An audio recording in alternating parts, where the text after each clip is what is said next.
একটু কল্পনা করুন, আজ আপনার বয়স ২৫ বা ৩০। আপনি কাজ করছেন, ইনকাম করছেন। কিন্তু হঠাৎ একদিন চাকরি নেই। ব্যাংকে balance almost zero. Scary, right? এই ভিডিওটা যদি আপনি স্কিপ করেন, ৫ থেকে ১০ বছর পর এই ভয়টাই বাস্তব হতে পারে। But if you stay till the end, আপনার ফাইন্যান্স কখনোই আপনাকে ভয় দেখাবে না। আসসালামু আলাইকুম। আজ আমি কোনো মোটিভেশনাল কথা বলবো না। আজ বলবো বাস্তবতা।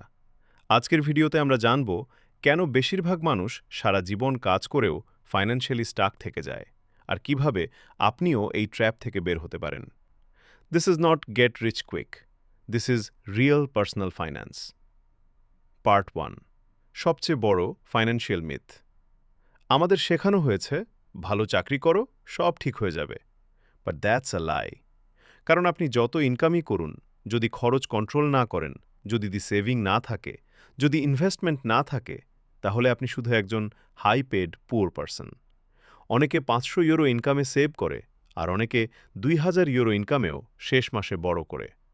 Problem is not income, problem is money management. Part ২, pay yourself first, golden rule. এই লাইনটা মনে রাখবেন। Don't save what is left after spending. ধরুন কালকে চাকরি চলে গেল, অথবা হঠাৎ medical emergency. What will you do? Borrow? Loan? Stress? এই জায়গায় আসে ইমার্জেন্সি ফান্ড। ৩ থেকে ৬ মাসের লিভিং কস্ট ব্যাংক বা ইনস্ট্যান্ট অ্যাক্সেসে রাখা কোনো ইনভেস্টমেন্ট না। ইমার্জেন্সি ফান্ড মানে লাক্সারি না, এটা survival tool. Without emergency fund, you are always one problem away from disaster.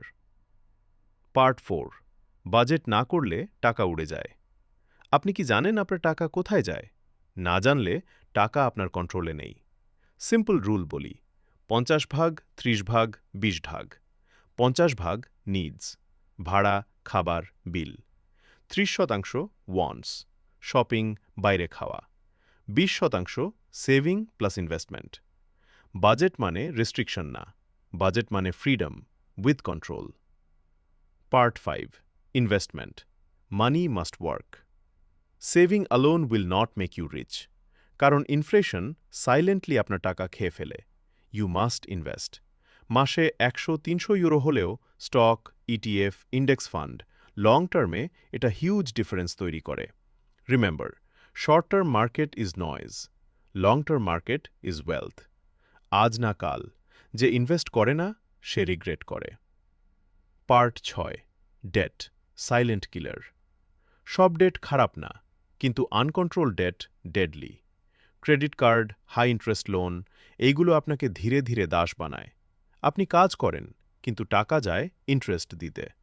If you can't buy it with cash, think twice before buying it with debt. Part ৭, best investment is you. সবচেয়ে powerful asset হল আপনার skill. English, tech skill, communication, sales, এইগুলো শেখা মানে income upgrade. Stock market risky, but skill investment is life time ROI। আপনি যত powerful হবেন, পৃথিবী আপনাকে তত বেশি টাকা দেবে। Powerful conclusion, ৩০ second. আপনি গরিব নন, আপনি শুধু শেখেননি। আজ থেকেই সেভ